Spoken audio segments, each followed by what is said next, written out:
Welcome to this afternoon's Fireside Chat.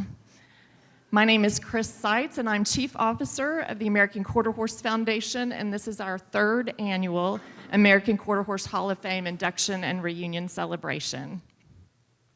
For the second year, we're excited to bring to you the American Quarter Horse Hall of Fame Fireside Chat.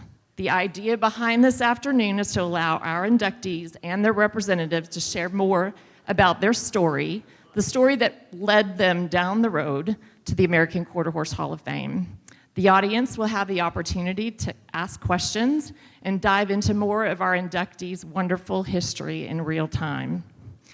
At this time, I'd like to introduce our inductees and their representatives that are on stage with us this afternoon. Representing Laverne Perry, his daughter Karen Rush.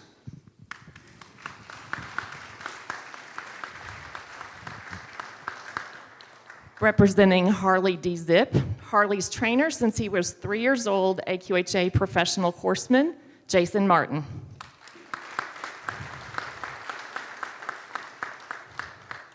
Representing Okie Leo, John Mixer. You can wave, John, it's okay. Right? Thank you. Representing Highbrow Cat is Jack Wagner.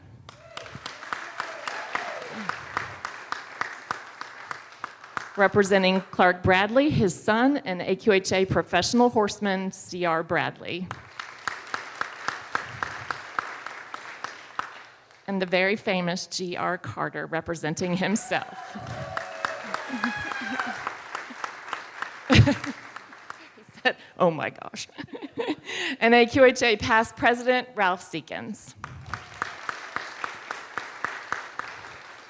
Let's give all of our inductees and their representatives a round of applause. I'd also like to take a brief moment to recognize our underwriters for our celebration weekend, most particularly our signature underwriter, Amarillo Convention and Visitors Bureau, Amarillo National Bank, which is our dedication party underwriter, and Ruidoso Downs. Thank you all for your support. And the wonderful tenderloin sandwich you had for lunch today was courtesy of our Coors Cowboy Club. They honor us with their outstanding food and banana pudding every year, and we'd like to say a special shout out to those guys that help us from the Coors Cowboy Club. Thank you.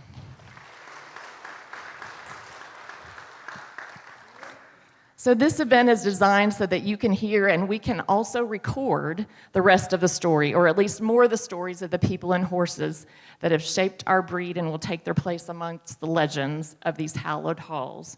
Please know that the audience is welcome and encouraged to join me at the front to also ask questions and share stories about their experiences with the inductees. We do ask that you keep your commentary to a maximum of 2 minutes, and I will encourage you to wind down with a gentle touch of my hand on your shoulder if we need to. If that doesn't work, then I will put my hand on the microphone. For this afternoon, we do have 2 moderators on stage to help guide our conversation. It's my honor to also introduce to you AQHA Chief Racing Officer Janet Van Bebber to my left, and American Quarter Horse Hall of Famer and AQHA past president, Mr. Frank Merrill. So moderators, it is your time to take the stage. Thank you so much. Thank you, Chris. Since I don't want to have my back to you, CR, when I ask you this question, but so we have a unique situation here, and I'm not aware of any other father-son Hall of Fame situation that's ever occurred in our industry, in the quarter horse industry. So your grandfather, Stretch Bradley, is a member of the Hall of Fame, and now today, your dad, Clark Bradley, becomes a member. Growing up in that environment with a grandfather who was a Hall of Fame member, and then you had to know that someday your dad would be one too, we've seen historically fathers and sons grow up and handle that sort of pressure two ways. Either it goes south or it's a positive situation and they become even better maybe than their breeding, so to speak. So CR, you've become somebody who all of us are very proud of and proud of your accomplishments. How did you handle that pressure initially, knowing that Stretch was in the Hall of Fame and your dad had to be a Hall of Famer when you were growing up? Thank you. I think Clark had a lot of patience as a dad. Definitely learned it from Stretch. And I think Stretch had a big influence on Clark's career. Horses from an early age. All Clark ever wanted to do was ride horses, teach other people about horses, horsemanship. And he was a great teacher. I think Finley gave him a great opportunity to become a great teacher with all of his youth schools and teaching at the college. And Clark was very laid back and didn't get excited. And it was great growing up with that way. And all Clark did was ride. I mean, like when I was growing up, he either taught Finley or rode horses training, but he always made time to rope with me or spend time with me. And so it was a good environment to grow up in. And we did a lot of work on the farm too. And I think the work ethic of growing up when the family farm in Hilliard, Clark, and then getting my experience growing up on a farm and spending time with them every day with horses was great. So. Thanks, CR. Thank you. GR, I get to ask you your question, and having known you for 30 years and watched you through most of your career, I have great admiration for the level of intelligence that you used in managing your career.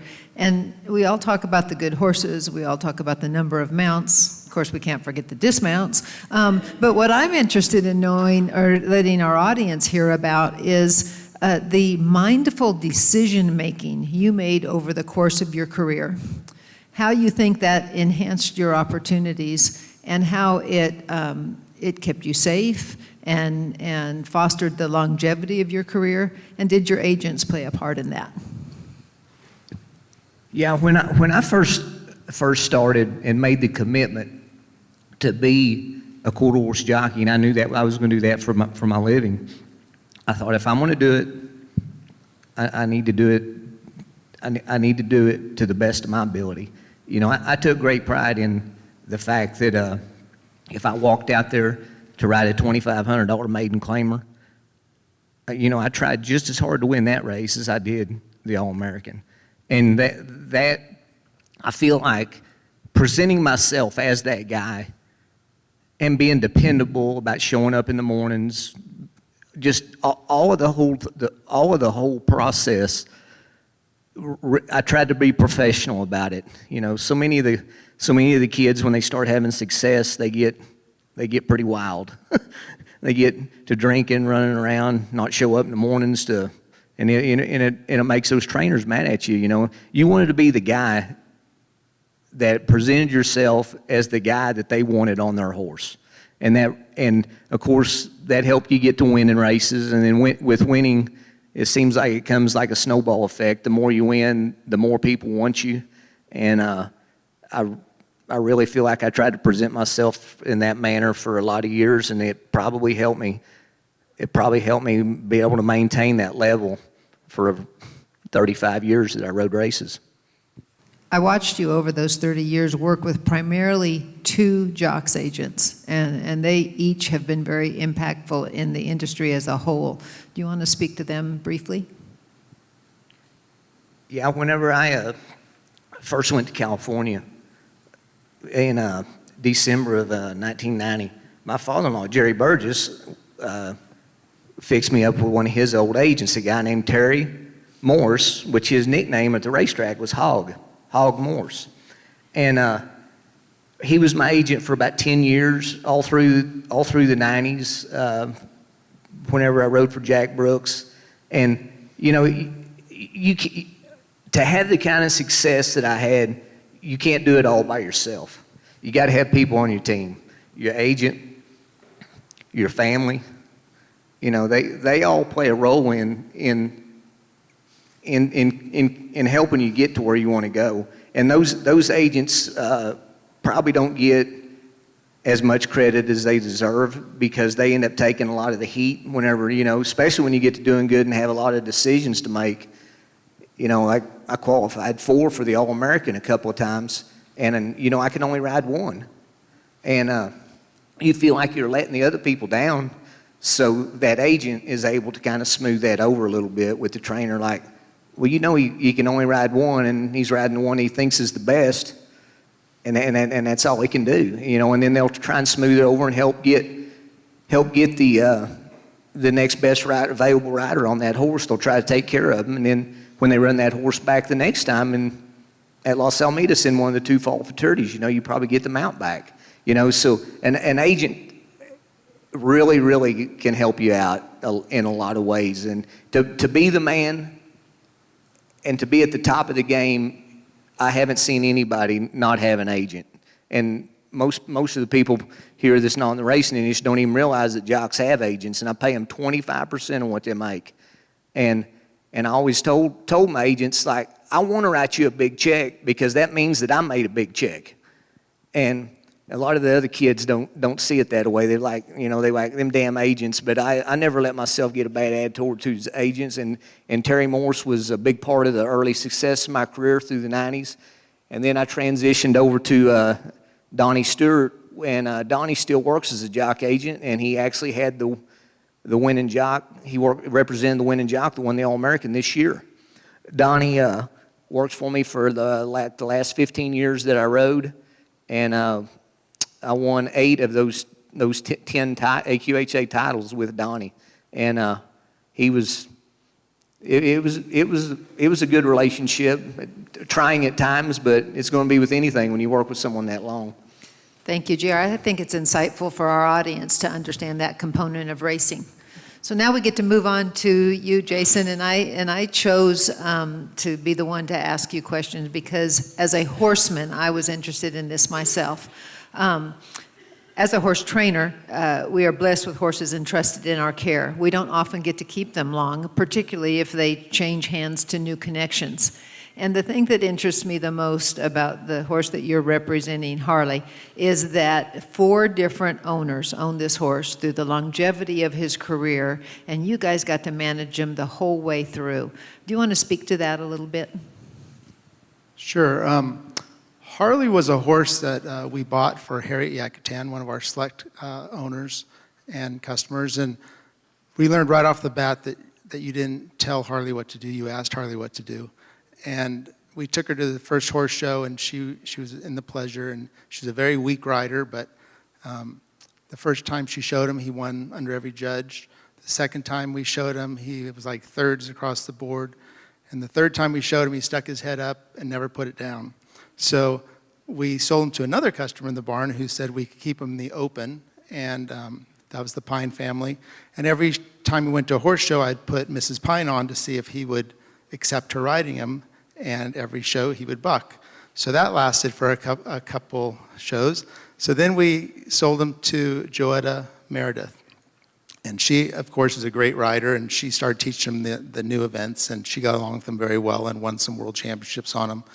And then that led us to selling him to the Papendicks, and from then on it was really just a dream come true. All of the Papendicks rode him. He won, in his career, he won the Junior Western Rider and the Senior Western Riding, the Youth Western Riding, the Amateur Western Riding, and the Select Western Riding.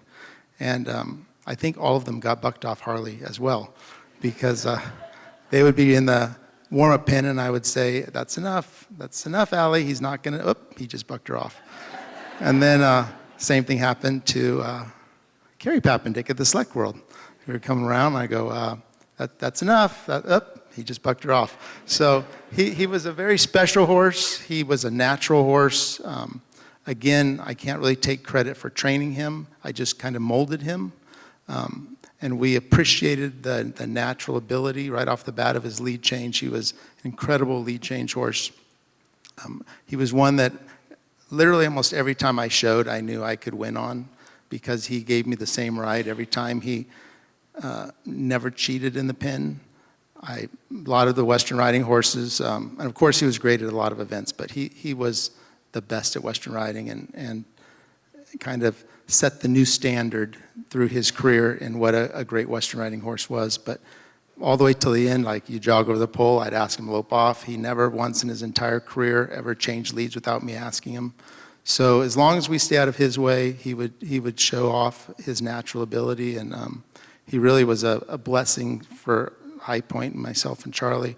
He put us on the map really as in the Western riding world, but he was a great, great horse.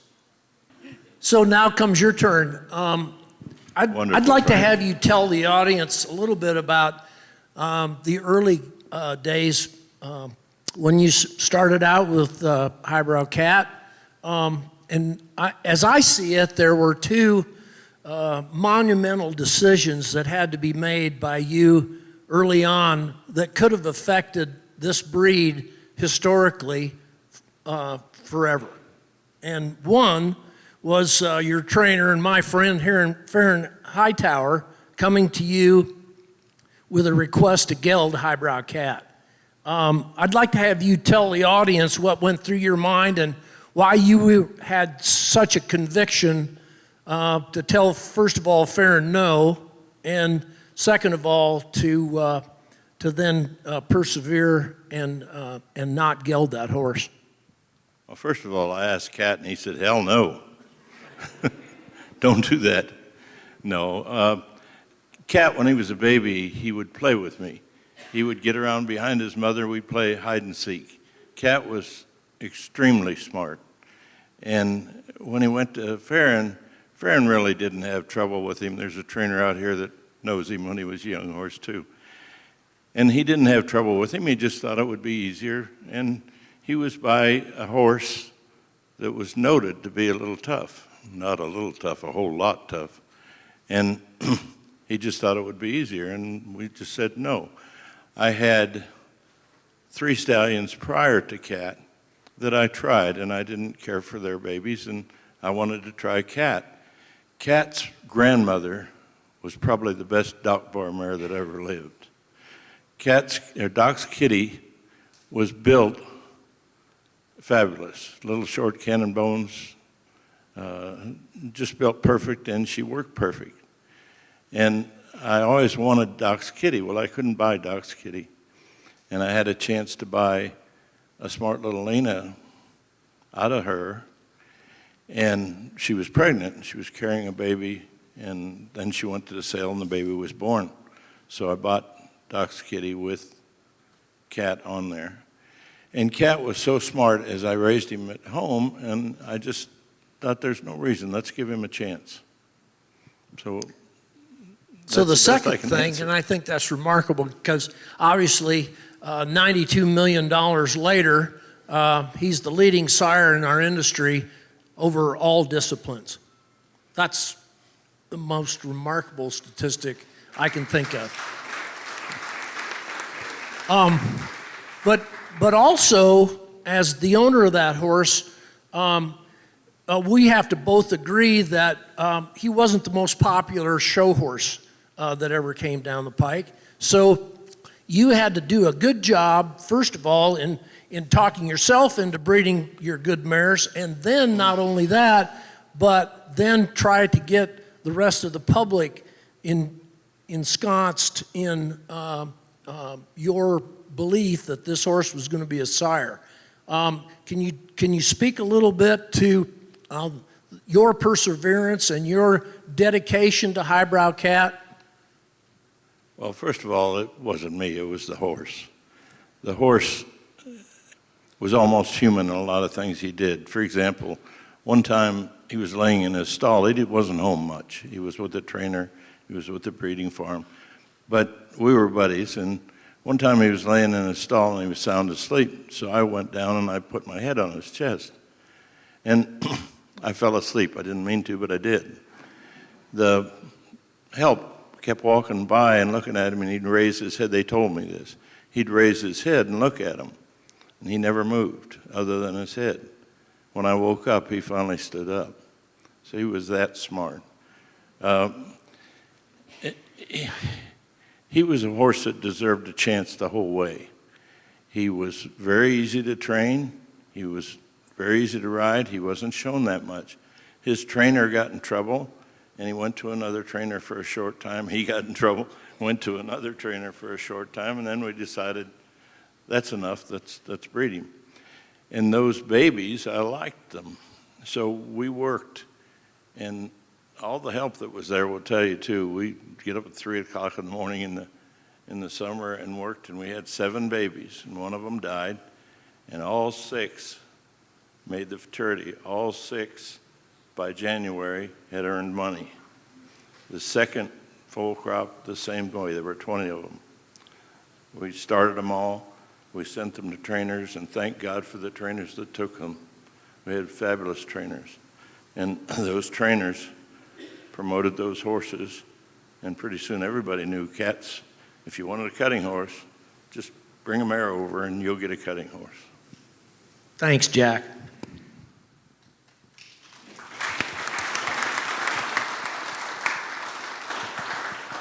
Karen, you're up next. I had the honor of knowing your dad from 1990 until his passing, and I held him a friend every day of that tenure. And the one thing I admired the most about him is that he was always had a spirit of mentorship. Whether he was mentoring people in the industry, horsemen, affiliate leaders, whether he was mentoring kids, it was just ingrained in his soul. And I have to think, between you and your sisters, that is something that you benefited from in your family growing up with him. And I thought you might give us insight to Laverne, the family man, and how he mentored his own children. Well, obviously, he really mentored us, and we are who we are because of him. He had a heart for all sorts of people, and he had a heart for what in that day we called handicapped people, and I know the verbiage has changed and differently abled, but he had a heart for those sorts of people. He had a heart for anybody that was willing to learn, but that as much as anything, that he wanted to help others, and that he came from very humble beginnings, but he educated himself, and he taught us to reach reach far, and there were no limits as far as what we could do. And just like the children that were challenged, he started a program called Horses and Handicapped, and he himself would go out with the children and worked with some of the volunteers and worked with the children, and that made me, my degree had something to do with that. I think he just taught us to, his love for other people was, not only the horse, but he just kind of, made it all come together with the horses and people, and he never met a stranger, and he always wanted to reach out to somebody. If you were, I think I said in my interview before, if you were, maybe the stranger in the room, he would come up to you and make you feel a part of everything. And that's just who Daddy was. But his love for horses and his love for people is what impacted us the most, I think.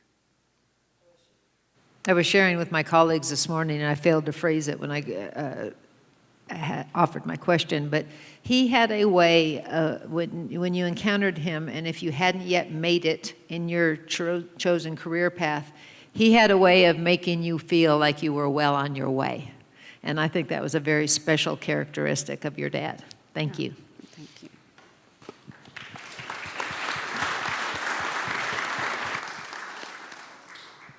Hi, John. Hi, Frank.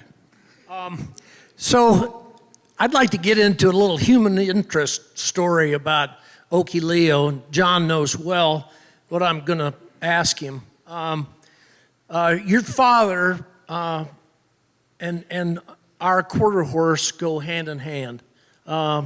His paintings hang off the walls here in this building and our office building across the street.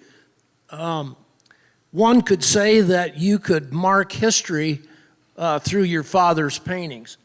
And so I don't know how many hundreds of horses he's been commissioned to paint, but one of his all-time favorites was the horse that we're talking about, Okie Leo. And I have it on pretty good authority that that horse is the only horse he ever allowed in his studio. And I think you told me that you recalled 4 times, not just once, but 4 times Orrin allowed that horse to come into his studio. Orrin had a whole lot of memorabilia in that studio, and he had a lot of paintings that were half done and had to be completed. So you can imagine, what a horse might have spooked or something like that and caused some damage, but it didn't matter to Orrin. Can you tell us a little bit about that when you were growing up and Okie Leo being in your dad's studio? Well, there was quite a bit of story before that. Back when he was at Dick Roby's house, he had a 2-wire stud bin, 2 smooth wires, and you could push it all the way to the ground anywhere. And he had a ladder for a toy. And he'd carry that ladder around, he'd put it on his chest and hold the end of it up like a ramming rod and go around there. But I was very fortunate. I had the greatest dad in the world. But he was a good friend with Dick and Bob Roby. And Bob had Harlan, and Dick had Okie Leo. And I was fortunate that I got to ride both of those horses when I was growing up. But Okie Leo, I fell in love with him. And I'm sorry, this horse just brings back a lot of feelings. But everything I own today go back to him 60 years later. But that horse could do anything. I watched him enter every event in the show on him, and he won. But he had such a personality. He could go from a hot cutting horse to a Western pleasure horse to anything you wanted. And these foals were just that way.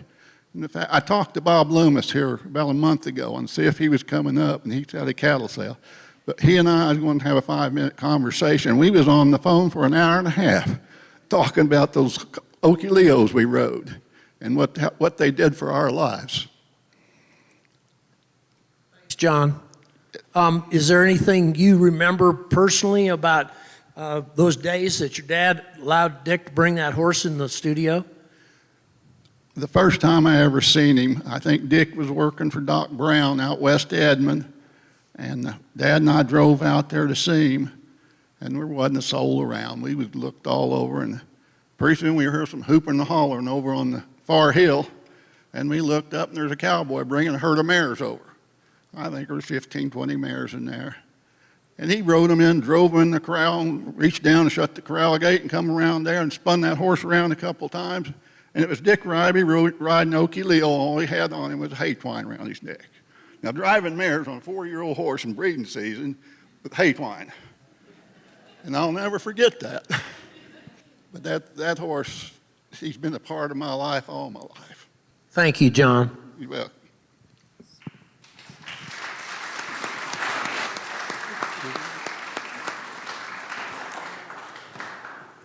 Ralph, Frank, and I are going to each ask you a question, so mine will be fairly brief, I think, but I wanted to share with the audience the fact that I have this coin, and it was given to me, I believe, in 2017. That was the year of your presidency, by Ralph, and I had been in this capacity at AQHA for a year and struggling to get some traction on some important initiatives and doing my very best because I was very passionate about my role.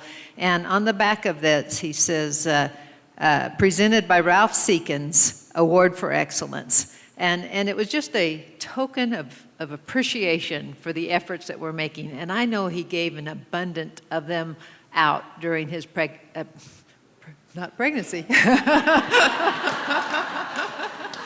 During his I keep thinking those mayors. Presidency. Is that better? And to me, it reflects his perspective of what he wanted to do and what he wanted to share with we as staff and you all as membership, and what we do for this great association. And I bet you have a few more things that you could say about that, Ralph. You know, I want to give those to special people. One of the things that in my life I think I was blessed from is I was poor. And so I was in the back of the squad sometimes doing the work while the people in the spotlight got the recognition. And I always saw, you know, there were the people that were back there behind all of us that really do the job. And, you know, they sometimes don't get the recognition or a thank you. And so I learned this from I'm on a military advisory committee for the commanding general for all of Alaska. And they give these challenge coins out occasionally. And I said, you know what? Maybe it's just one more way to take a look at the folks that make things run and are there late at the night and work their hind ends off to help the rest of us do what we do. And so my wife said, you know, why don't you go ahead and do that? And she's sitting back there. And I just think it was, and I've carried it on in other ways as well, but the folks that are behind the scenes that have given all of their all for us, sometimes we need to just pause and say thank you. And in your case, thank you again so much. And for many of the others, there's a few others here that have got their coins and still carry them around. And I remember giving them to one man, I'd have to say, you know, who was always there at the work show, world shows, different places, bringing the cattle in and out, taking the barrels, everything else. And I always saw him there. And he was always doing it for all of us. And I went over and said, you know what? I watched you, and I can remember being in some of those places, and I want to just give you this coin as a thank you. And here's this big old tough cowboy, he started to cry, you know. But I think that's what is our association when we think about it. And yeah, I was the president, but there was 250,000 other people out there that were the association. And we need to sometimes appreciate them.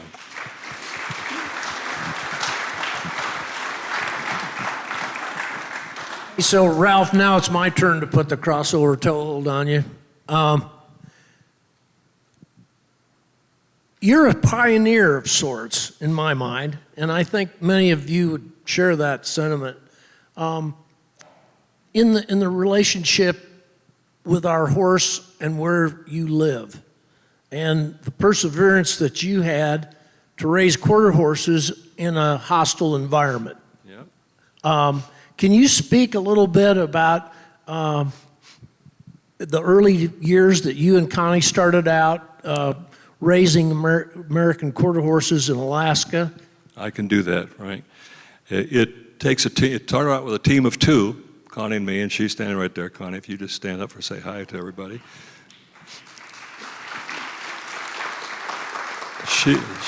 On the 6th of this month, we celebrated our 54th anniversary, and I got a better deal than she did. But we had a couple of younger girls. We had a couple boys and then a couple of girls. And one of them is sitting next to Connie, my daughter Andrea. Sandy, just say hi. And they saw other people with horses. They said, Dad, we want horses.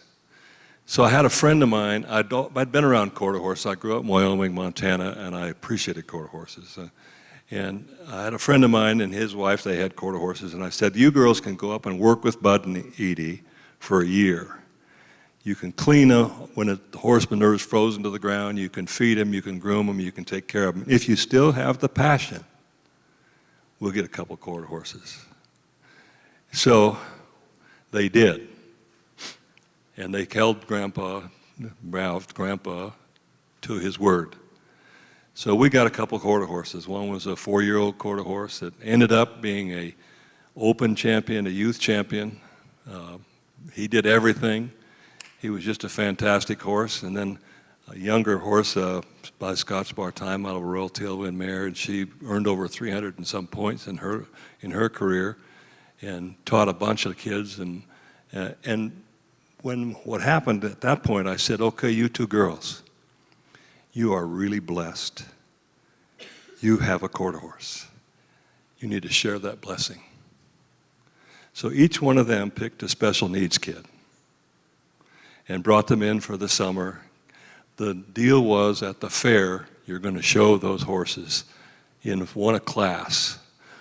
And one of the little girls was she had not much muscle control, but she had to learn how to sit up and ride that horse. Another girl was, I'm not sure exactly how but she was challenged. She had to learn an awful lot too. And those girls worked with those kids and at the same time were being coached on how to ride and train and do things themselves. And they did it all themselves. They had to clean, they had to groom, there was no prima donnas.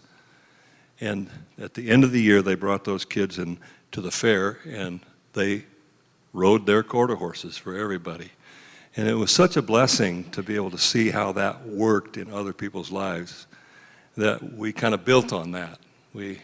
I saw the value of the horse to bringing up my daughters.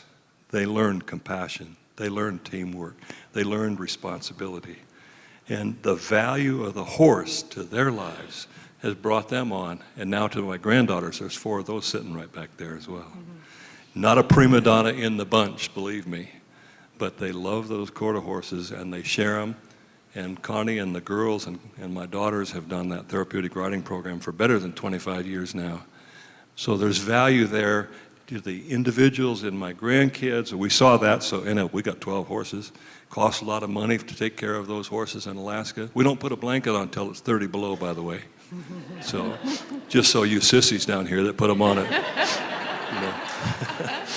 But we like good horses, and quarter horses are the good horses, and we've never had a problem. And Frank, they're a blessing, and they have been, and our family's been blessed.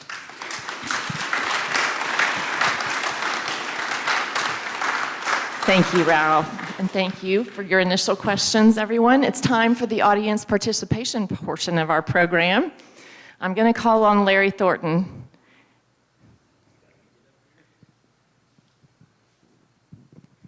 Okay, I'm going to have to get my balance here. Give me a minute.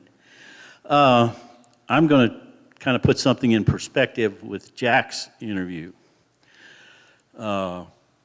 Frank referenced 92 million in earnings. And when we look across the track and we look at First Down Dash at 90 million, that begins to put it into perspective as to what this stallion actually did based on cutting earnings. You know, we're talking about weekend cuttings, we're talking about futurities, derbies, aged events, yes, but the purse situation is so much different.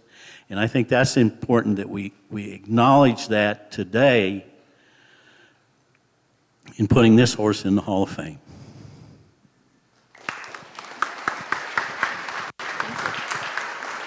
Who else would like to join me at the front to tell a story or ask a question? You're in the hole, dear. That's what we're going to call this, the hole, okay? We're back on Highbrow Cat again, and 2 things.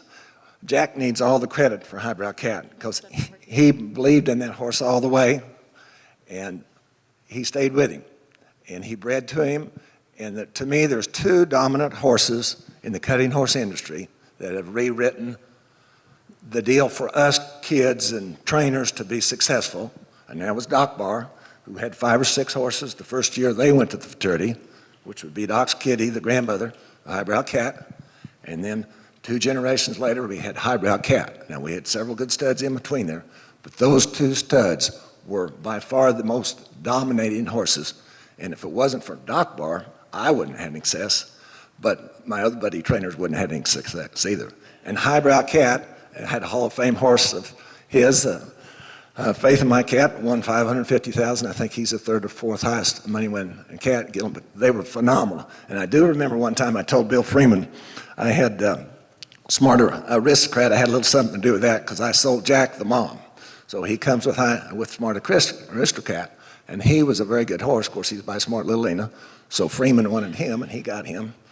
Well, Farron got the other horse, and then all of a sudden the babies started to come along. Of course, Freeman worked for me a couple times, and I told him, I said, now, Bill, I know those Smart Aristocrats are good, but these Highbrow Cats are going to dominate, and you're going to need them, and you need to change that. He never really did he?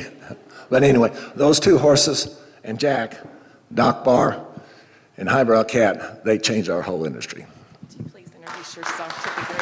Please introduce yourself. My name is Tom Lyons, and I've had a little success with the Cutters and the Rainers and the Snaffle Bitters. So anyway, I've been around this deal a long time.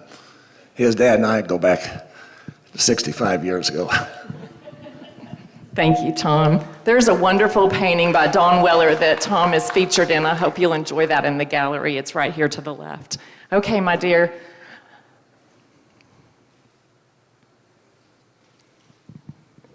Just kind of stand to the left of the speaker if you don't mind. Thank you. Cindy, good to have you. Hi, my name is Cindy Moorhead, and I had the honor and privilege of working with Clark Bradley at the University of Findlay for 40 years, teaching with him. And Dale Wilkinson started that program back in 1976. And the first year, we realized that we needed something else, and that ended up being Clark Bradley, because he was so, passionate and great about all the all-around divisions, the showmanship and horsemanship and pleasure, Western riding and trail. So he came in, and you could imagine having someone like Dale Wilkinson and Clark Bradley teaching in the same arena. It's like having LeBron James and Michael Jordan, one at each end or the other. And the kids used to laugh, they would joke. And it was funny because Clark liked to do bending a lot with the horses, and then Dale, he liked his horses going straight forward. So they'd go down around Clark's end, Clark would have them doing some bending exercises and that. And then they'd go down to Dale's end, and Dale would yell at him, straighten those horses up, But it was great because they all learned to be better horsemen, and the horses got better broke, when they did that. So, and another thing about CR, I remember when he was little, talk about being passionate and following like in his dad and grandfather's footsteps. He would walk around with a rope all the time. He had his rope and his little pony, but you had to be careful because you'd be walking along and all of a sudden that rope would come around your leg and it'd be tripping people up, but he's always been doing that, so yes, that's my son. Thank you.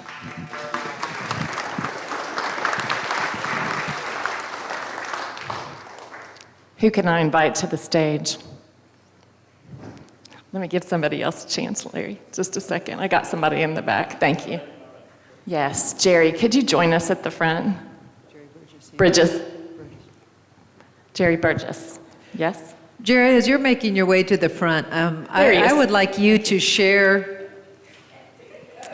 I'm sorry, I could have.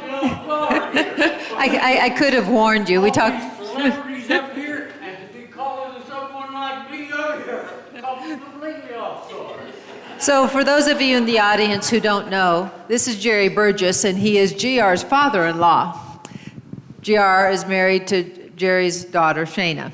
Jerry himself won the All-American Futurity in 1975 on Bugs Alive in 75. Boy, he had to be quite a runner, too, that Bugs Alive, to carry me. You bet. Okay. So I just think it's an interesting, and here at AQHA, we're all about pedigrees and families and their success, and I think we see the same in the horsemen. And so what does it mean to you that in your family, you now have the AQHA Hall of Fame rider that mirrored a career you had that was outstanding as well? Really, it's a feeling that you would have a hard time experiencing. Something, it makes you feel good to have a family that goes ahead and loves this industry, because the industry has been all of you, and to see your family love it, it means everything. Thank you.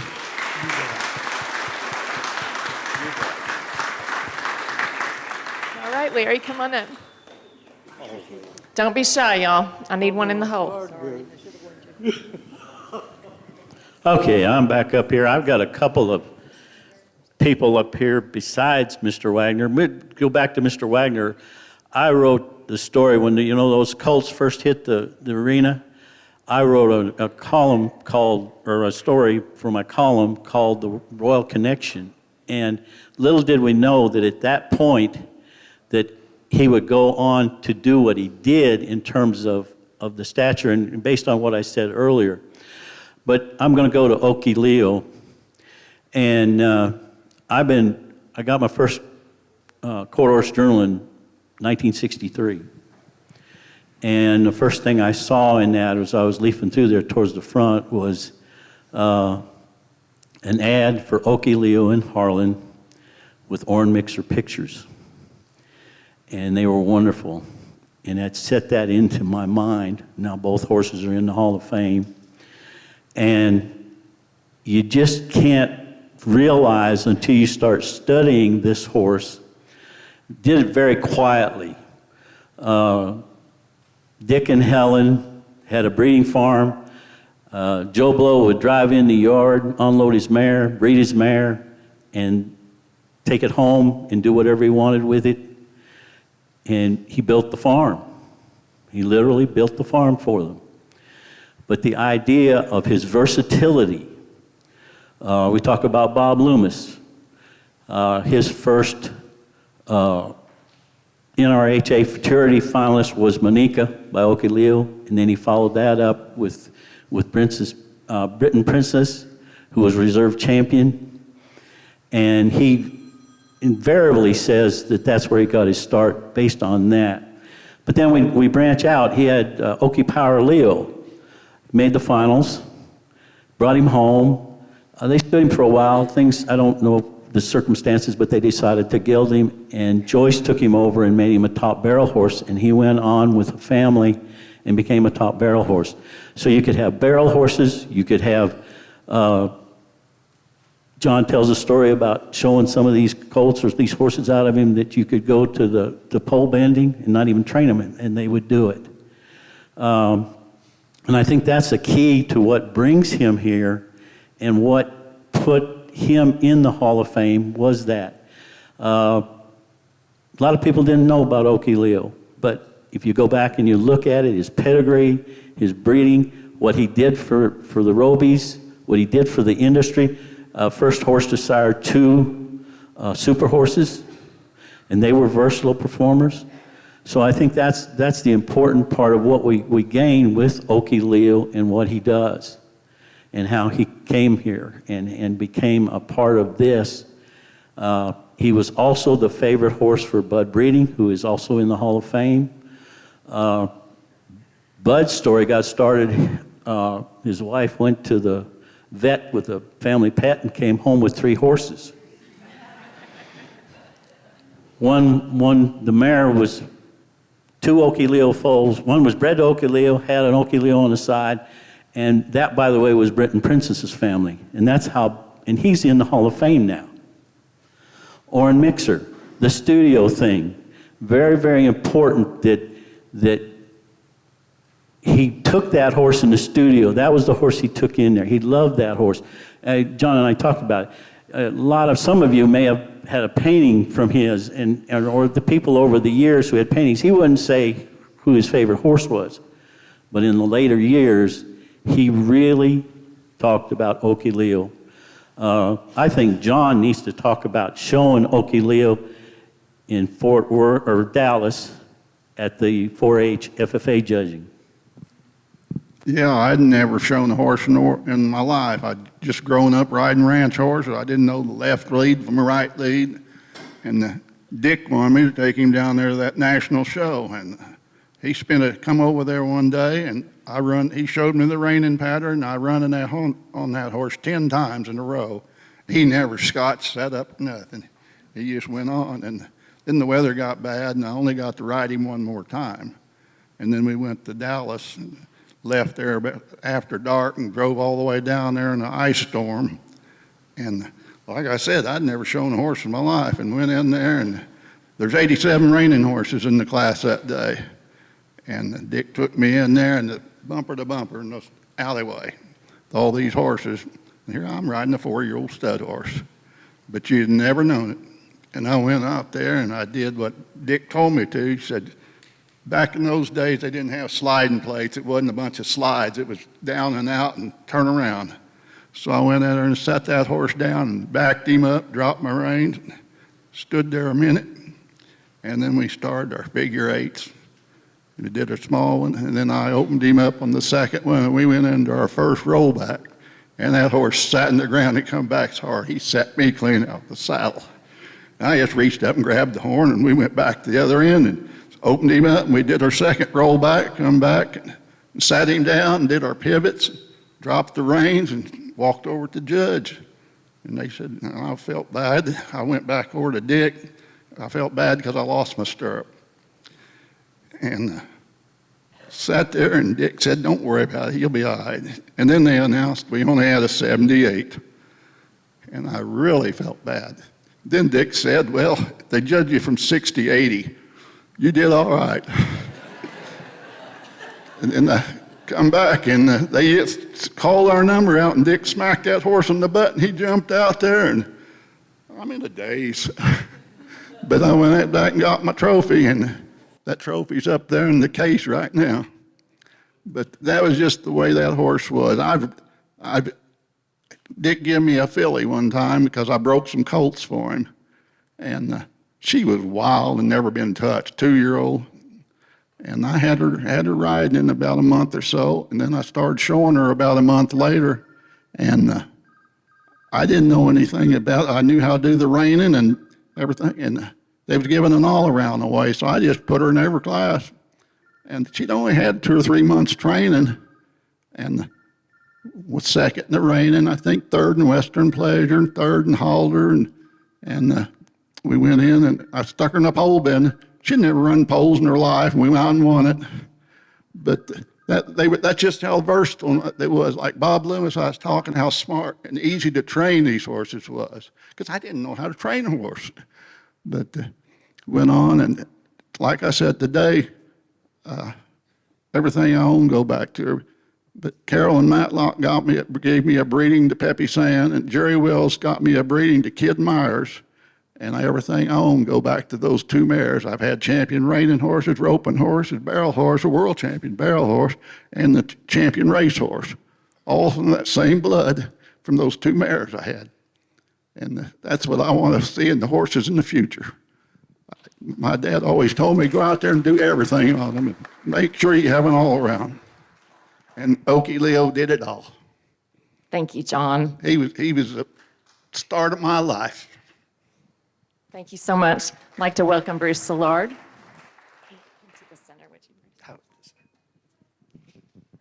I'm Bruce Szilard, the Executive Director of the Louisiana Quarter Horse Breeders. I just wanted all of us know Mr. Laverne for the great work he's done for the Louisiana quarter horse industry, but I also want to just talk about my first memory of Laverne Perry was as a 5-year-old, because he had Laverne Perry and the Little Wranglers. He was a TV star in our city, and he started working with youth when very young, and to this day we now have a scholarship program that I'm very proud to say for everyone in Louisiana that we've generated over $800,000 in scholarships for our high school students to go to college.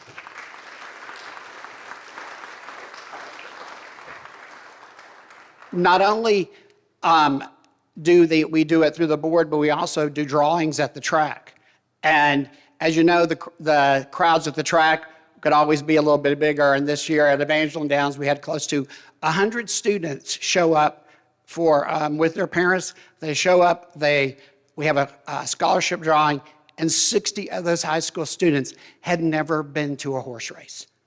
So it actively puts that it becomes part of their history that they had a scholarship opportunity or received one from the Louisiana Quarter Horse Breeders Association. And I just want to say that Laverne Perry was our neighbor and close friend for over 50 years. And one quick word about this gentleman who I just have known for a couple of years now, Mr. G.R. Carter. I just want to thank him for his many advisory roles and advice he's given me throughout my tenure as executive director. Thank you.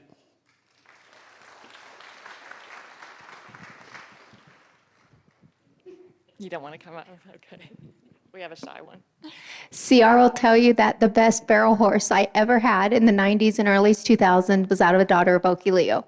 And I filled my WPRA permit on him in the 90s, made college finals. He was amazing. He was trained by Joyce. And CR couldn't catch him in a stall. And it was funny. There was one time they were at Roger Cody's, and we were living up there. CR was training up there in Oklahoma, and I turned him loose in Rogers Arena, and I thought it was great. And CR called, and he says, "Rosie, there are 3 of us, and we cannot catch your horse. Please come get your horse." But he was amazing. Rodeos, barrel races, everything. And to this day, everything always goes back to that horse. He's like, "That was the best horse you ever had." And he was so correct, and he went and worked every time, and they sound, and they don't really, that's hard to find now. So I love Oakley Leo, and I was so excited to see him here with you. So congratulations.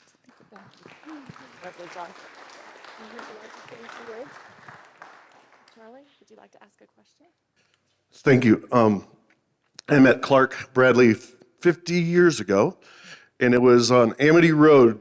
My dad took me because I needed to get a better horse than what I had for my 4-H horse. But my dad had a client, was a pretty smart guy, that sent us on that drive to Hilliard, Ohio. His name was Dale Wilkinson. So he sent us to Clark to get me a youth horse to start to go showing.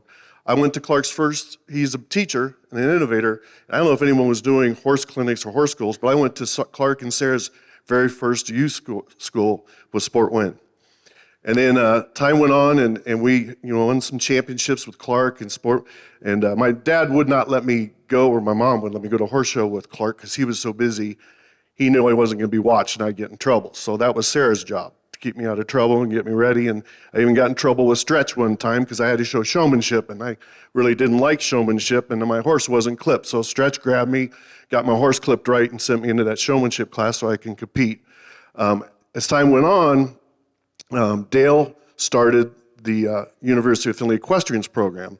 And obviously, as it got started, it was overwhelming, the response of what that school was. So my dad was the one that went and talked to Clark into coming and joining the University of Findlay's curriculum. So that curriculum turned out to be, as you know, profound, and the people like Todd Crawford, who's sitting in here in the first class, and the influence Clark and Dale's teaching had on those people were profound. You know, I think in history, and Sean Flaherty told me this, we were talking about this in a Zoom meeting. There's only a couple people, I think Jody Gallion won the cutting fraternity and the pleasure fraternity. Dale Wilkinson won the reining fraternity and the cutting fraternity, and Clark Bradley won the pleasure fraternity and the reining fraternity. For me growing up, Cindy alluded to the fact I was blessed. I rode my reining horse with Dale Wilkinson in the morning, and then I would go ride my pleasure horse with Clark in the afternoon. CR would be out in front of the barn roping. But after I'd ride my horse with Clark and I go back to ride my reining horse the next day with Dale, I got yelled at a lot by Dale because that bending stuff wasn't working for his reining horse program. So I was damned if I did and damned if I didn't. So Clark's influence for the University of Findlay, the students and things that came through. I've got a quote, my friend that couldn't be here because he's getting ready for the Congress. I'd like to read it to you.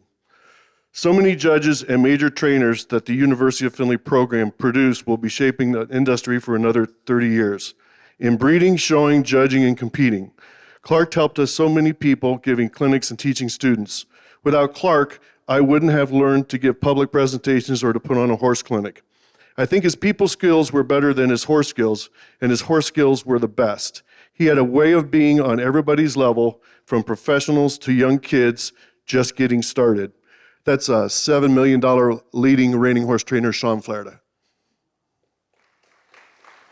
I will tell you a little story too with CR. It kind of hurts birds. I told you that I got my first horse. Clark found it for me. When I was getting my veterinary degree, it was time for me to go on my senior rotation, and I wasn't going to have time to ride anymore. I had to focus on my career being a veterinarian. So I sold my horse. Her name was Barry Zanola Gay. The barn name was called Roni, and that person that bought that Roni was Clark. Bought that horse from me, and that became the Foundation Broodmare. To see how many championships you win with Roni? Tell us about Roni. The saddle that's in Clark's presentation upstairs, that's one he won on that mare in the senior reining at the Congress. And then she got hurt, so she became broodmare, and then her first baby is the roan mare that I roped on that she won 4 AQHA World Championships and went to the NFR 4 times. So kind of a full family circle with a Finley and Clark, and it was a privilege to get to see that and be a part of it growing up. One of the funnest classes he used to do and was the most popular at the Quarter Horse Congress it was tough to beat him in the versatility class too. And there's a picture of him running barrels up there. I think Clark liked that because he just liked to mix it up a little bit. It kept it from being boring. Oh, well, truth be known, Sarah and Clark won that versatility 5 times. There you go. Yeah, I've got one in the back, and then do you want to go? Okay, that'd be great. Okay, Catherine Simmons, I believe. There you are. Thank you. I'm Catherine Simmons. I got up here to talk about GR, but Mr. Ralph, incredibly impressive, sir. I have not known you before today, but if AQHA would allow a second term as a president, I would vote for him.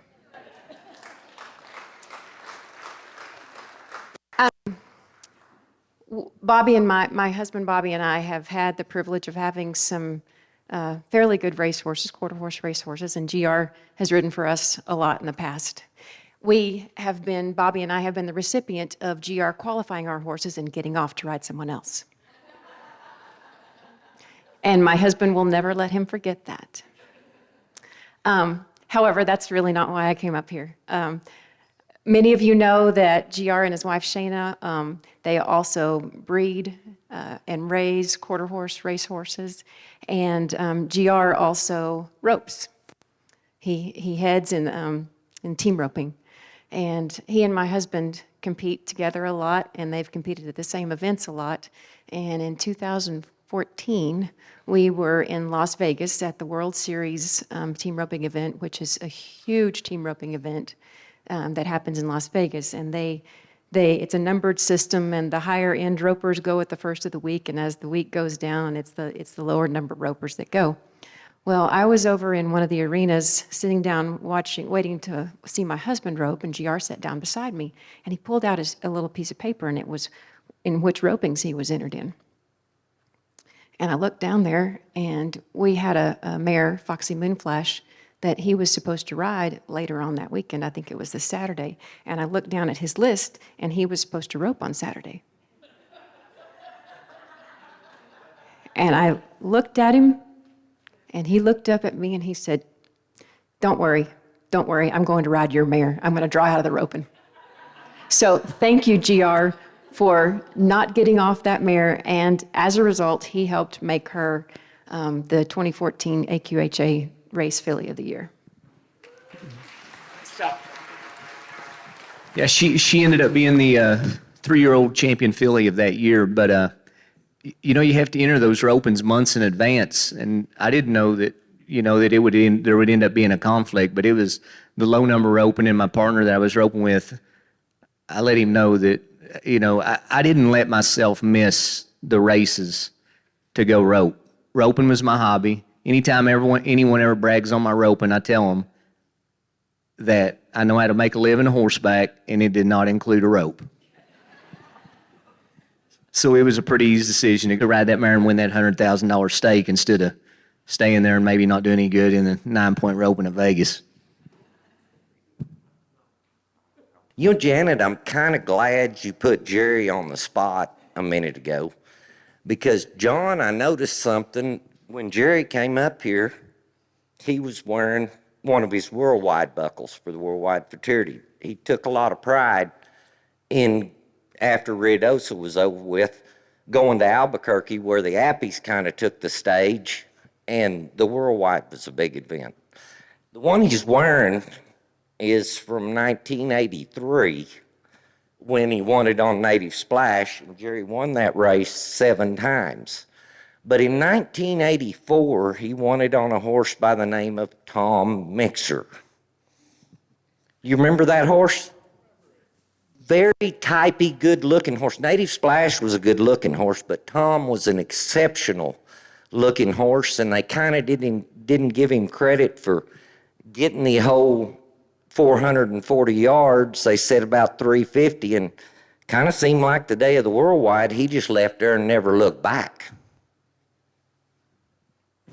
Didn't know running or halter horses could run that far. And he just, Jerry looked kind of lapped up on him at the paddock. Well, we tried to raise horses that could do it all. And he truly could, and looked good doing it. He looked really good doing it. Really, in the picture, I've seen it recently. Well, he was a pretty horse. He was a pretty little horse. But he had spots. Oh, yeah, had lots of color. But I just I noticed that belt buckle and, the multiple times Jerry won that race, I just happened to remember the next time he came back the next year and won it on Tom Mixer, which was a partnership between your father and Tom North or Tom Morris, yeah. Tom Norris. Yes, it was. Yeah, they'd been good friends for quite a while, and Dad wanted to breed that mare of his to that horse, and that's what they come up with. Is an old horse that showed at Halder and won futurities. Yes, sir. Yes, sir. I just kind of wanted to remind you of that. I remember it well. I thought you would. But I want to apologize. When I start talking about Okie Leo, I kind of break down because that's the start of my life. And he could do it all. And all my horses today go back to him. And I've won Rainings, working cow horses, Head and Heelan, world champion barrel horse, and the horse of the year and race horse of the year in Arizona. They all went back to one Okie Leo mare I started with. Thank you, John. Lee? Hi, my dad was Laverne Perry. If I cry, I'm sorry. Anybody in here that knew him, he'd cry. If you mentioned Mr. Jess Perry or his grandparents or his parents, he'd well up. So I get that from him. So just be warned. Dad spent probably almost 30 years doing work for the Louisiana Quarter Horse Breeders Association, which in Louisiana covers the racing side. And he loved it. He had a huge passion for it. In the late 80s, early 90s, we were running into competition with riverboats being approved in the state, which were taken away from the racetracks, and handles were going down. We needed something to revive racing and get the breeders back on track. Back then, the association did not hire lobbyists to do this job. Dad went to the legislature every day. He networked with all the members of the House and the Senate, got to know him on a personal level, and really fought hard with some other people in the state to get slots passed at the racetracks in Louisiana, which kicked off one of the first of this going across the country. To do that, to revive racing and to get a part of the slots at the racetracks being dedicated for purses and specifically in the legislation to breeders' awards and a large portion to quarter horses. Now, we have a large thoroughbred community in the state of Louisiana as well, which, so everybody was fighting for money, but the thoroughbreds would even ask Dad to go to the microphone and speak for them on behalf of the entire industry to get this passed. Well, and a funny story about that had to get out of committee. For years, it was getting additional gaming is often a challenge to get passed, and for many reasons. First, it was in a House committee in the legislature, and it needed one vote to get out of committee to get to the floor to have a chance. That one vote was a preacher that preached my grandfather's funeral My grandfather's name was Jesse Perry. Mr. Jesse Perry, his namesake, is also in the Hall of Fame, the stallion. And he told Dad, he said, I'll do this to get this out of committee. So he got a preacher to vote to expand gambling in the state of Louisiana, to get it out of committee, just to get it on the floor.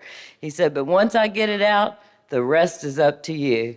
And Janet has some great stories to tell as well with that. Thank you, Lee. My details may be a little off because my greatest entertainment of this story was getting Laverne to tell it. The twinkle in his eye and the smirk on his face was memorable because he took pride in doing whatever it took to get a job done. And as Lee alluded to, the influx of cash from the casino revenue that would help support and enhance our purse structure was critical to the success of racing in Louisiana, and it followed in other states as well.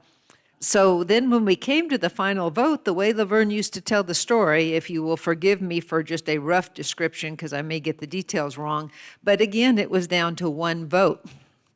And it was down to someone who they were afraid were going to not vote in our favor for our initiative. And Laverne found out who that particular politician's driver was on this particular Friday afternoon and encouraged them to have a rather lengthy martini lunch. And that politician never made it to cast his vote, and gaming prevailed to enhance quarter horse racing in the state of Louisiana.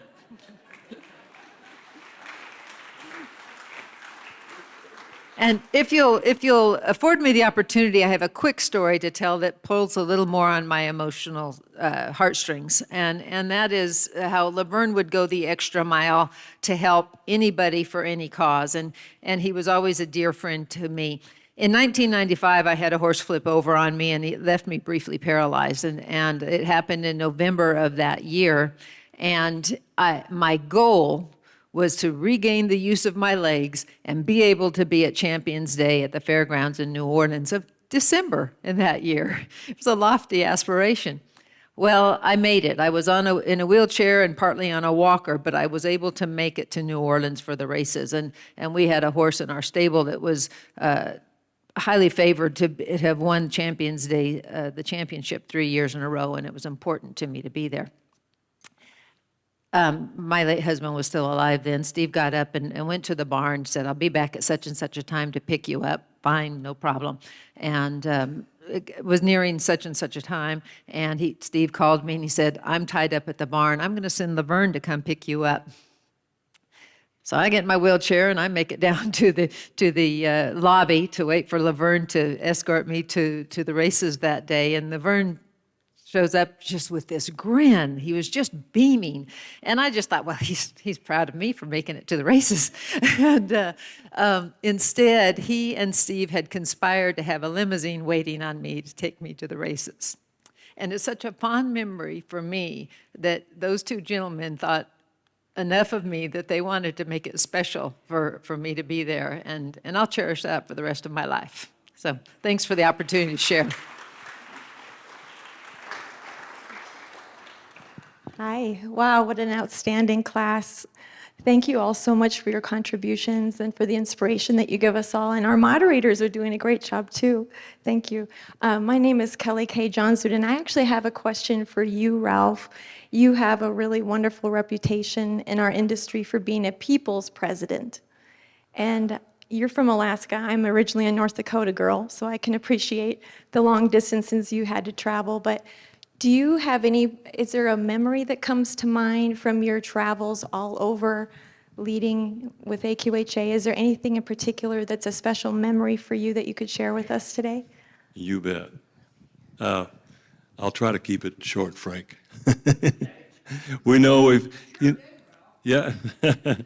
I love Frank. He's been a great inspiration for me, by the way. We've had a lot of arguments along the way, but a lot of respect and back and forth, and what a tremendous contribution you have given to the Quarter Horse Association, Frank. I want to thank you for that. Let me tell you a couple of little quick stories. I was in in September, which is normally hunting season for us. We hunt moose from 1st to the 20th of September. We would be in camp right now if we weren't here. But one of the things that I was at Stan Weaver's sale in Great Falls, Montana, and Stan came over and said, "Ralph, you got to come take a picture over here."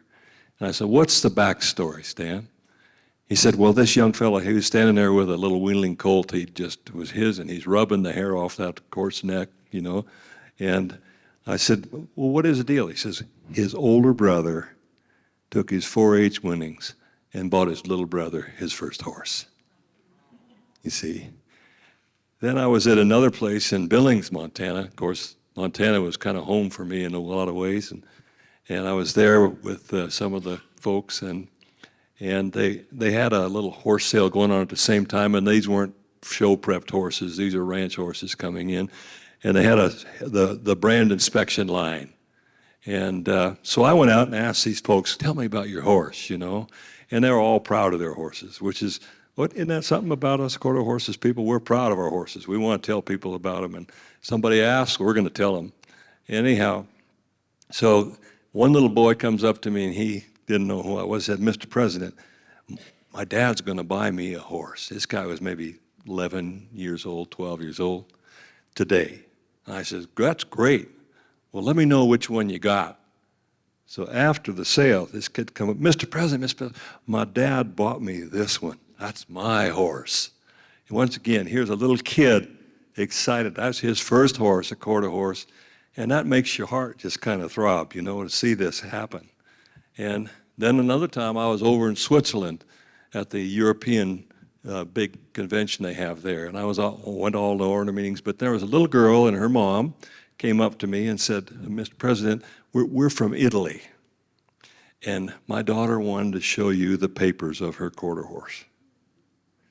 And so I did, and fortunately I knew some of the bloodlines. I know more about horses' bloodlines than I do about my own family, quite frankly. I think we're all kind of that way, aren't we? But anyhow, I said, "Oh, you've got a really nice horse." She had a picture of him there too. And you know, and the little girl was so happy, and it made her day that somebody told her about her horse. And I think so some of those things are probably the most memorable, yeah. Plus, you know, I like to go out, Sandy Arledge and I would go do this. At 6 o'clock, we'd be out in the morning at the World Show, different places with a coffee cart, getting coffee to people and saying, "How you doing? Is there something more that we can do to help you with this?" And there were a lot of folks that were a little confused, first time there, they didn't know where this was or that was, and being able to see them respond, and it was not really that, well, it was pretty rare for people to say, you know, they didn't say it. They say, "You're the first president we've ever seen back here." And that was kind of a reward for me, because I was back there. I've been there, you know, and that was, I think, as I found out, there are people that I met, people that have a hard time making their house payment because they got 2 horses over here, and they're proud of them, and they're American quarter horses, you know. And meeting those people fulfilled something in me far beyond the meeting with the executive committee to try to figure out how to do this or that. And I think that was the highlight of my being on the executive committee and being president, was meeting the people out there with their horses and seeing how proud they were of them and how much they loved them. And so thank you very much for asking that question.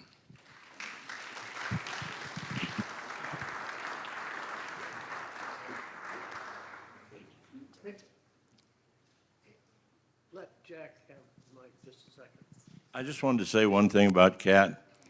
My friend and I went to Scotland, and we went to Ireland, and we went to horse farms. Every one of those horse farms knew Highbrow Cat. Every one of them. And they knew about the Quarter Horse Association.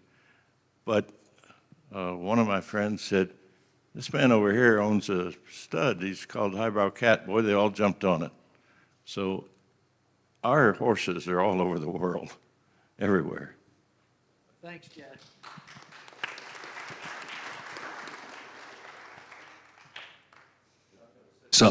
I got to say something. You know, I had a friend, I told him, oh, I'm going to be in there, and he saw the little brochure. And he told me, he says, my son-in-law's got a highbrow cat horse. And I said, he's got a good horse. And he said, well, thank you very much. But that reputation's out there, and a lot of people respect that. Hi, I'm Lena Banks, and I want to speak a little bit to Jason Martin. He's rolling his eyes because he's afraid of what I'm about to say. But Jason's been incredibly humble, and I want to talk a little bit about the journey with Harley DeZip and Jason and the Papendek family. They're all friends of mine. You're going to make me cry, I know it. But one of the things that I think you have to know about this is about consistency and about excellence over and over and over. I think I was there every single time that this horse won the world championship with the family, with Jason, over and over. And one of the things I think is really special is not only did Jason ride this great horse, but Jason was able to take a horse that had a great brain, great talent, and prepare him for this whole family to win on him. I think that's really exceptional. Jason's been a mentor of mine. I've been blessed with a nice Western rider. And I said to him, you know, how do you do that? There's a lot of pressure in that and coming back over and over and over to do it. And he's always said to me, it's a great horse, and it's belief in a great horse and having faith in what they can do for you. So, Jason, I want you to talk about maybe the most special moment that you had with Harley and the memory that you had that maybe is the most powerful one that you take away from this wonderful horse and this wonderful family.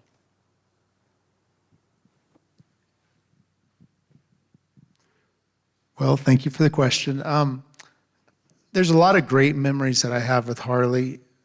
I don't know how many times I won the World Show on him. So, but just from the very beginning, he was just special. Like the way he changed his lead, he stuck his foot way out there, and it was kind of different than any horse before him had done. And people started recognizing it and pointing it out and go, wow, he really points his toe. And that kind of became his trademark. But like I had said before, him and I were a team, and I never asked Harley to peak until the World Show and the Congress. So, and sometimes during the Youth World as well. But I think it was really important that when I showed him, I'd only ask him for 80%, and he was so talented he could still win basically anywhere in the country at 80%. And so I didn't ask him to step up until the World Show and the Congress. And I think that's super important for really any horse in any endeavor. That's a great horse to not ask him for their life every run. So I was just fortunate that he was talented enough, and I would let the girls, you know, the Papendek girls were exceptional riders, and we get to the World Show, and like I said, Harley, he had a cold back, and he had a personality, and so it would be like day 2 or 3, and Allie would go, okay, he's ready for you. So then I get on, but it was always a process. We didn't ask much of him the first day, and we kind of let him blow some steam, and by the time the game face was on, he was ready. But I could always count on Harley, and when I walked in twice, I was in a runoff at the World Show for the World Championship, and if I made the runoff, I knew I'd win, because I knew I could do it again, and I could do the same go 100 times in a row on Harley. And I think that's the confidence that I had, that I wasn't nervous when I showed. I just knew I could lay it out there, because that's the relationship we had.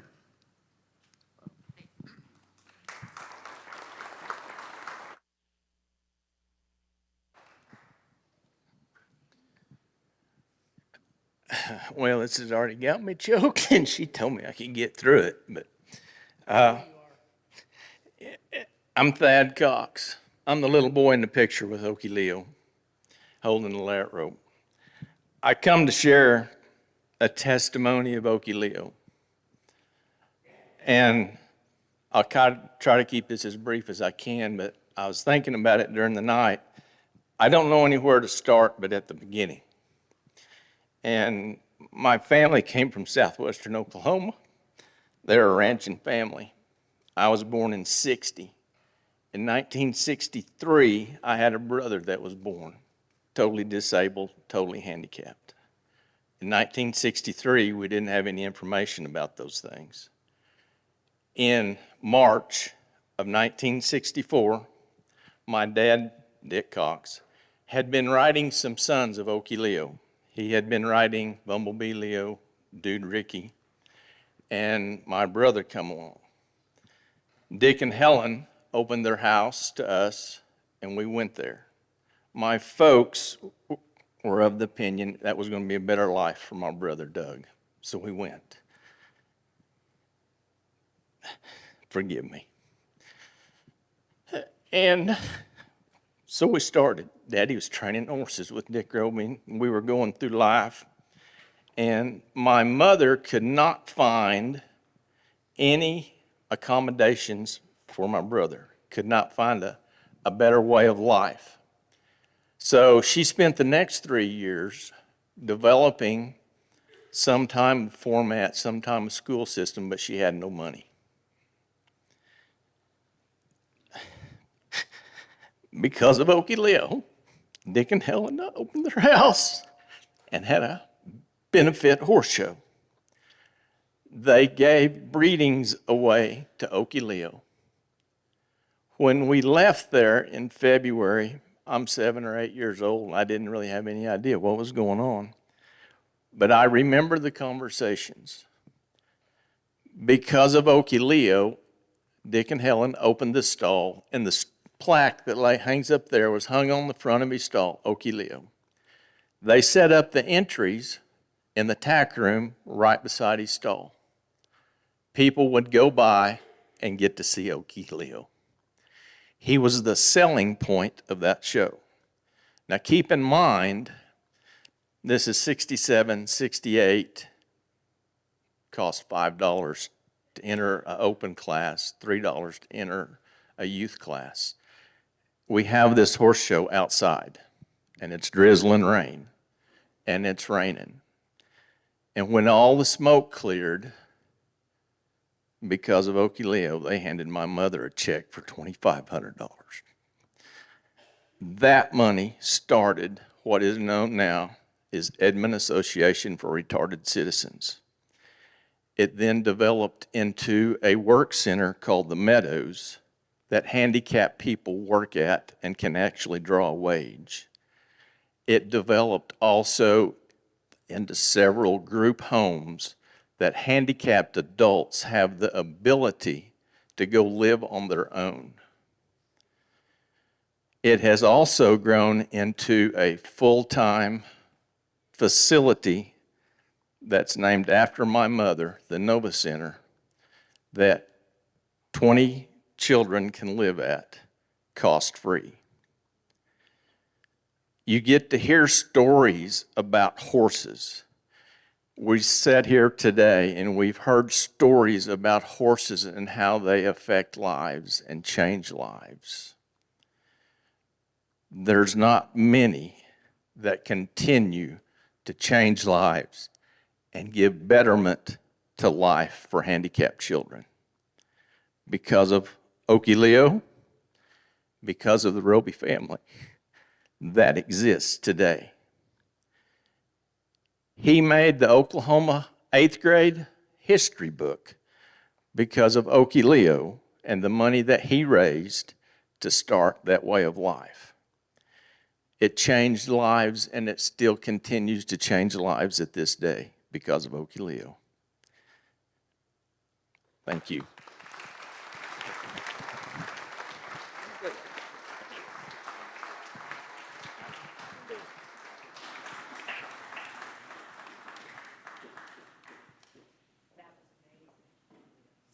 And this is for Jason. And I just want to know if Harley ever bucked you off.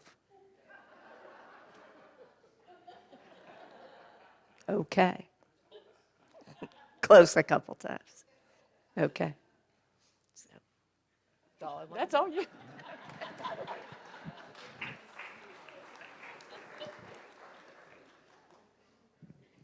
Hi, I'm Jim Hunt. It's a privilege to be here. Thank you all for letting us into your lives and the stories and your horses. And you two hosts, you've done a pretty good job yourself. Thank you. I just want to share, a little bit about Ralph. And I'm so thankful for Ralph and Connie. back in, I think it was in 2017, that I had asked, we were trying to grow the affiliate there in South Dakota, and I asked Ralph and Connie and Stan and Nancy if they would consider coming and being a part of that event, and they did. And I got one of those coins that I treasure very much, Ralph. But now, Ralph is not as angelic as what some people portray him to be.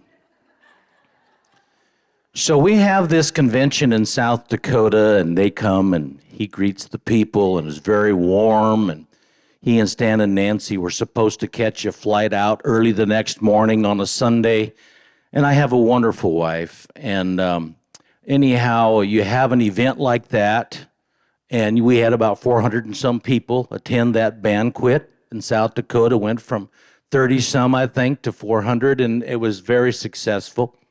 And the people were just pleased to have the president of AQHA come to this snow-driven, cold, it didn't bother Ralph, but anyhow, they came and we had a great event. So their flight was canceled the next day. And they waited around Pierre, South Dakota for all day to see if they could get back home.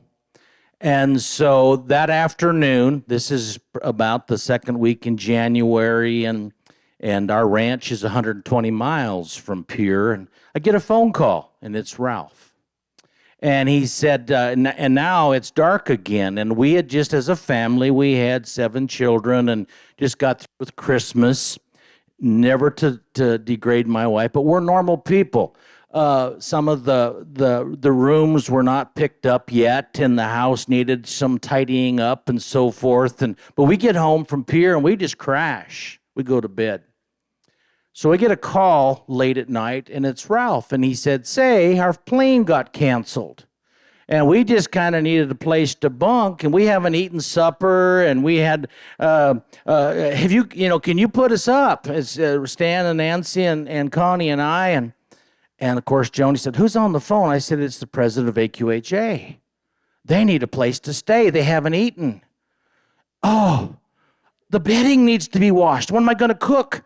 Well, so then he tells me, I'm just kidding, we're going to drive on to Billings, but I didn't tell Joni. I just let her continue to go do bedding till midnight, and she started cooking food and supper and getting ready. What's that song, Sleeping Single in a Double Bed? That happened to me for about a week. So Ralph is not as angelic. He's a fun partner in crime, kind of like Butch and Frank, anyhow, we'll always be so grateful for your kindness and your willing to serve and make those types of sacrifices to come all those miles and make it a better day for South Dakota that night. But anyhow, thank you all. And thank you, Jim. Now, I'd like to take a vote. Who is the bigger sinner, me for my joke or for him in carrying it a little too far?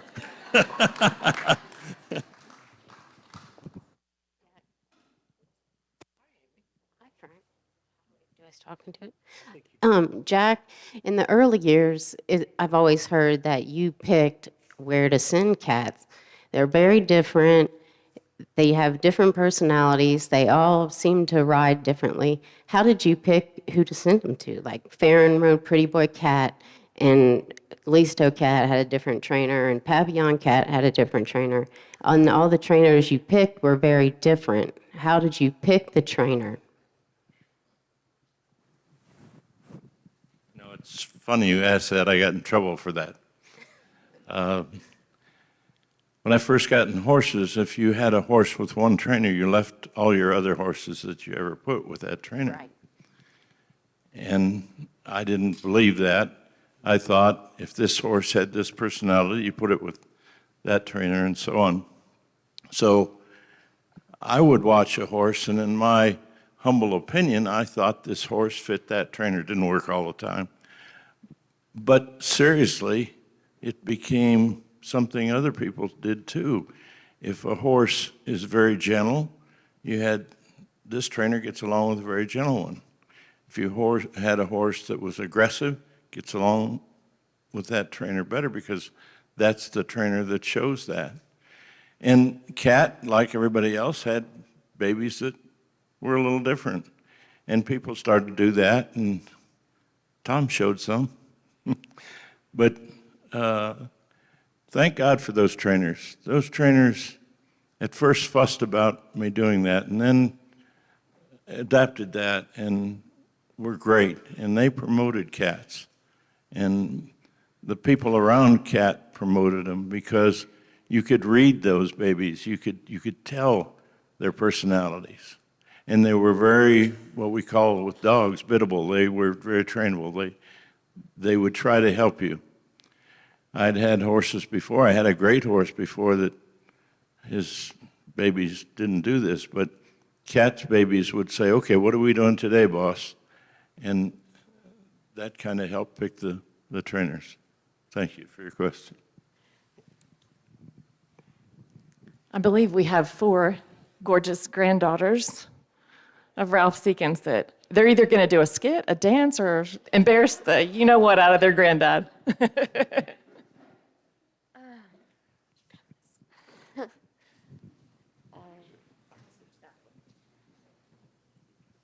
Okay, I guess I'll just tell a story. So when my mom was my age, she got her first horse, as you're saying, and 4 years ago, Grandpa bred one of our mares, and I got her. Her name's Melody, and she's fun sometimes, but other times she can be pretty saucy. So anyways, Grandpa's been teaching me how to train her. It's been lots of fun, highs and lows. And just like seeing like all you trainers is like really cool and inspiring. Like to keep going, even on the bad days. So, yeah. Her horse, by the way, Charlie, is a hot ones only, so. Well, I love it when Grandpa Ralph comes to the horse shows with us. He'll be there early in the morning, right when it starts. He'll be taking pictures. He'll come talk to us after our classes, show us some pictures that he took. And I love having him there to teach us what to do better. I just want to say we would not be able to ride horses without our grandma and grandpa. So, Grandpa, as you all know of Ralph Seekins, has always been Grandpa to me, and I would have never been able to do any of this without him, and we're just so blessed for everything they give us, and with horses, and even outside of horses, and most of our summer, pretty much majority of it, is spent at the barn, and we're always around our grandparents, so even when we don't have them for like a week or so, we're like, okay, it's been too long, they need to get back, and just always having them.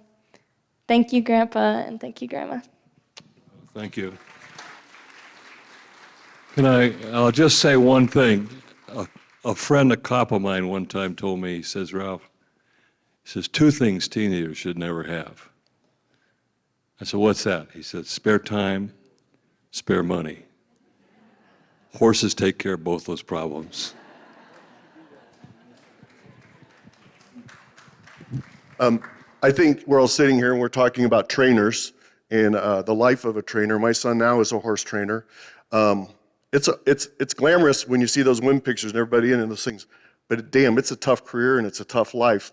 And there's a lot of labor and hard work and people to support for those trophies and those win pictures to occur. But behind those trainers, there needs to be a support network that is special. I got to see that. I joked about me starting with Sarah and Clark because I got to see that in Bonnie.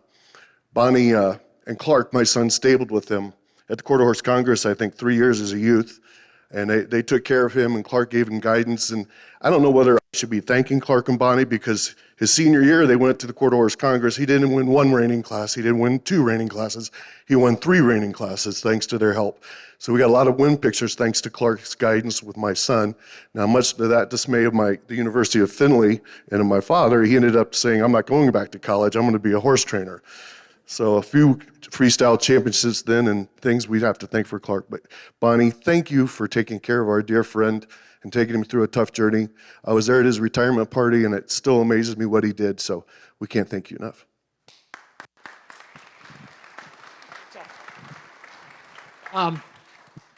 So we're also blessed to have the rest of the Bradley family here, and 3 Clark sisters are sitting on the front row.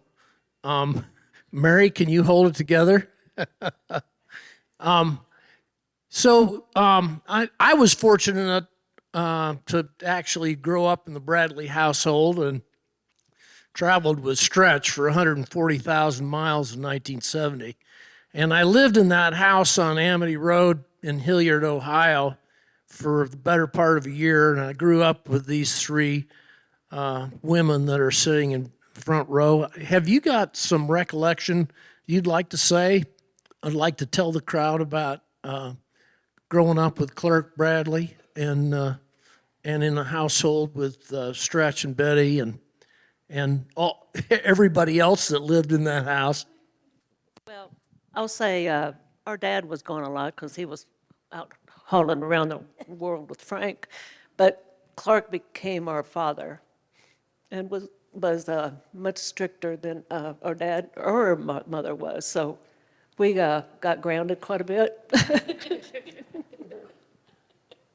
And when you talk about a crazy household, it was crazy because so many people were always in and out, bringing their horses, spending the night. It just ended up a lot of famous people that we look up to today. They were all there, at one time or another. So it was always fun. You say something. I remember coming down the stairs in the morning, and there's 2 people on the couch and 1 on the floor, and I have no idea who these people are. But I just said, well, the bread's right there. You can, I guess there's stuff to make a sandwich. I don't know. Just make yourself at home. And I went on to school. But it was great getting to know these wonderful horsemen and horsewomen that did come up, and they make our breed proud, that we are all part of that.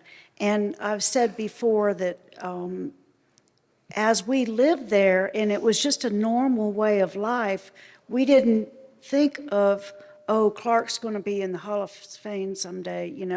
He was just a mean brother to me because, he'd set a curfew and I never could meet that curfew. And, but anyway, no, it was great being with everyone. And it was just a normal family, a normal farm family. And I wouldn't trade it for anything. And I think the integrity of our family values lives on, and I think that came from the farmer's life. And my dad showed hospitality, and my mother was the best there ever was to show her hospitality. The more to cook for, the better she felt. And everyone was just an easy part of that. So I hope everyone can make their home like that in the future, because it does encourage those who are seeking leadership in the horse world or, in your family, and it brings so much enjoyment. Thanks, Kate. I left home, I had left home before Frank came, but we were on horses since we were 4 or 5 years old. And we had an old white horse named Tot Shot, and he raised all of us. And one time, Daddy had this buyer coming to buy Hot Shot, and I took him way back, a couple pastures back, and sat under a tree all day. And I wouldn't come out, and Daddy told the people that he wasn't for sale. But I remember early days, like Clark would rope a lot, and we'd have to work the chutes. And if the calves got tired, well, Grandpa didn't like Clark roping his calves. So if he told Clark, he said, you cannot rope any more of these calves. So then we would have to get in the chute. And we got roped. He always helped me a lot. I used to show a lot. And he would always help and give his, he would take his time to spend as much time as I needed, which was quite a bit. But I remember, and I've known all these professional horse trainers just because I was around. I just wasn't at the barn as much. But I recognize a whole lot of people on these walls. I know the names. I remember Daddy talking about it. So anyway, we had a wonderful life, I'll tell you that. Thank you, Carly. My first memory of Frank coming to our house, I didn't know where he came from or who said he could come to stay with us, but there was a horse in the cross ties, and my job was to brush the horse and saddle him and take him down to the pasture where Clark was riding the horses, and then I would bring the horse back and saddle another one. But Frank kept hanging around, and I asked my dad, what are we supposed to do with him? And he said, I don't know, show him how to clean out a hoof or something. And so I did, and then on this trip this weekend, I learned that he had already been with Matt Locke and George Freeman, and I think he already knew, George Tyler, I think he already knew how to clean out a hoof, but he was very cordial about it. Your dad was teasing you, and he was teasing me at the same time, okay? But your face is very red. Okay, we have 10 minutes. I'm going to give this gentleman an opportunity to speak a little bit about Clark. But if anyone else has anything on any of our other inductees, please throw your hand in the air and come to the hole and be ready to take the microphone in our last 10 minutes. Thank you. Step right over here for me so we're waiting. Hi, my name's Steve Brown, and I worked for Clark for a few years, and I taught with Clark for a little over 30 years. And Clark was a true horseman, no doubt. But I do have a story. When I worked for him, we were at the Gold Coast, and we had a semi that we hauled horses in, and Clark had another rig that he was driving, and I had to drive the semi. Well, the semi did not have heat, okay? It was one of those luxury models. So anyway, it's cold, and we get the story from Ohio that it is very cold. So we take off, and I'm driving the semi, and Clark is in the other rig, and so we get maybe up into Georgia, and this was before cell phones, obviously. We had CB radios, okay? So I get on the CB radio, and I tell Clark, I said, Clark, I'm hearing a funny noise down underneath, and it was a cab over, so, right there's the road. So I'm hearing this noise. He said, don't pay any attention to it, okay? So we're driving on, and finally he says, you know what, I'm going to pass you, and I'm going to go ahead of you, okay? So I go through Cincinnati, and Cincinnati is very busy. And I happen to look in the mirror, and I see smoke. Well, the more I look, I pull over, and here it's steam. So the fan was coming off the motor, and it went through the radiator.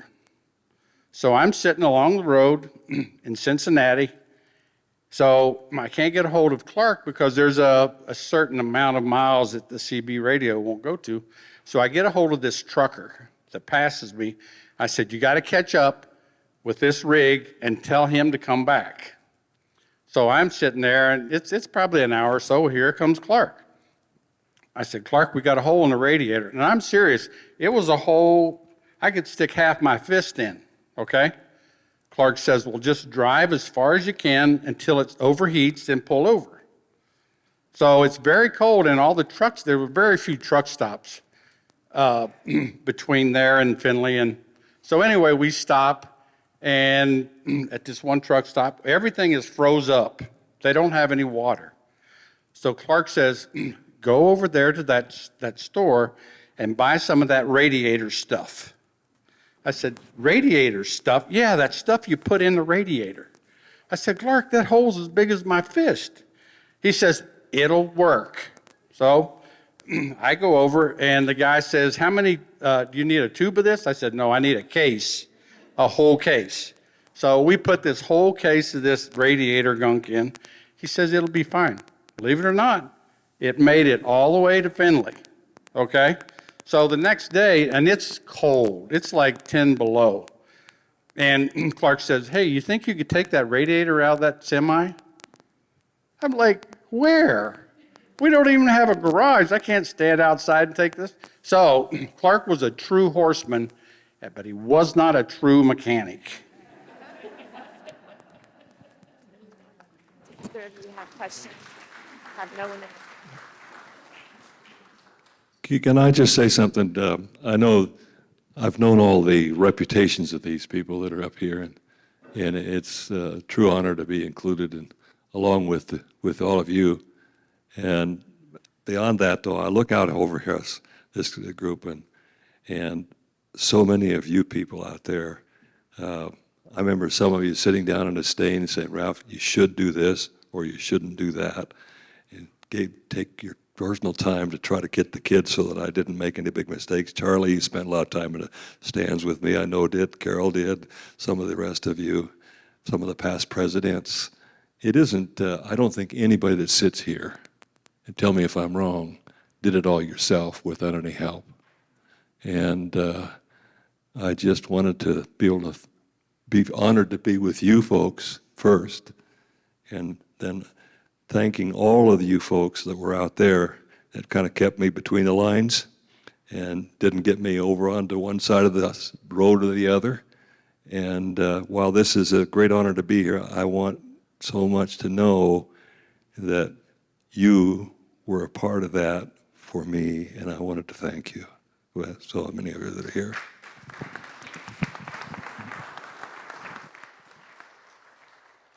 Does anyone else have anything that they'd like to offer to the group? I'd like to say that I know my dad would be so proud and so appreciative, and we're just so thankful and honored for him to be a part of this obviously really great group, and it's just, thank you. Thank you. Thank you, Karen. Let's give our inductees and their representatives a round of applause. What a great afternoon.